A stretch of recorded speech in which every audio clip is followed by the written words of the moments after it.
What's up YouTube, Element here. Star Wars Rebels is back for Season 3, and this time for an hour. This episode hit the ground running as we're immediately thrust into a mission with Ezra, Sabine, Zeb and Chopper going to rescue Hondo from captivity. Quick note, I'm not a fan of Ezra's new hair.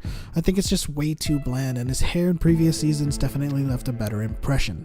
But, moving on. They succeed in rescuing Hondo, and we get our first look at how much Ezra has grown in the Force as he gets into the head of a walker pilot and takes care of the rest of the baddies. They're not holding back this season as they seem to be going full throttle on this idea that Ezra is seemingly falling to the dark side, as we see him constantly disobeying orders or letting personal rank dictate his course of action. We also get a brief glimpse as to where Ezra is learning all of these newfangled abilities, the Sith holocron. Ezra has opened it using the dark side of the Force, and some kind of voice is speaking to him, possibly tempting Ezra at every turn. This one shot just screams Starkiller to me. Anyone else? As the intel from Hondo leads to a possible score on Y-Wing bombers, Ezra is promoted to lieutenant, and I can almost immediately sense the consequences.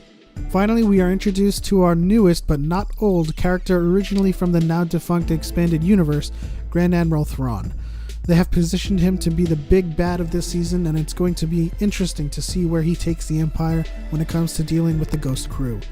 Kanan is back at HQ meditating over his lost sight and hears a voice calling out to him.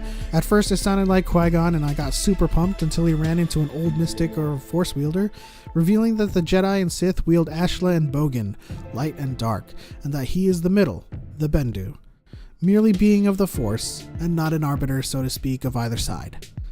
He was awoken from a deep slumber because of Kanan's inner whining and prattling, and he offers to teach Kanan how to see without sight.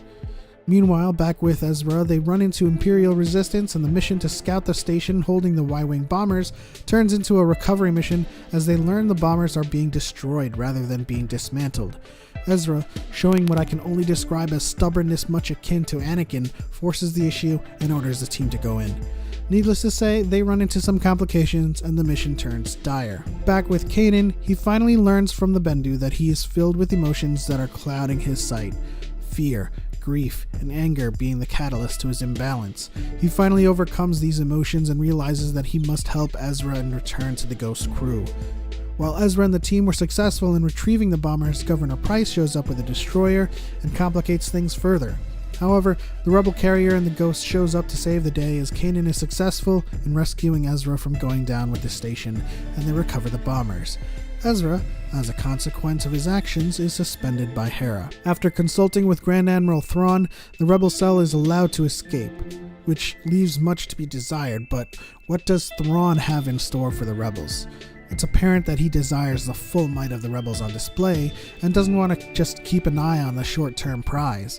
It's interesting to say the least to see how Thrawn will deal with the Ghost team and their missions going forward. Ezra and Kanan make peace with each other, and the Sith holocron is safely in the hands of the Bendu. Overall, I'd say this was a great launching point for Season 3. It did what it needed to do, which was three major things. Ezra is falling ever so closer to the dark side, paint Grand Admiral Thrawn as a calculating adversary, and restore Kanan Jarrus to his seat at the table. With those three things accomplished, the rest of the season can move forward and cover more pressing issues, including what happened to Ahsoka Tano, and with the Sith holocron gone, how will Ezra's growth move forward from here? And who is that voice speaking to Ezra? I thought it was a great episode, and Star Wars Rebels is poised to continue its ever-expanding universe into Season 3 and further.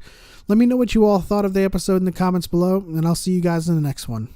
Thanks for watching. If you like this video, please give it a thumbs up and subscribe for more Rebels episode recaps and reviews. If you haven't already, check out my latest theory on Ezra and Sabine and what they could potentially mean for Star Wars Episode 8 and Benicio del Toro's character.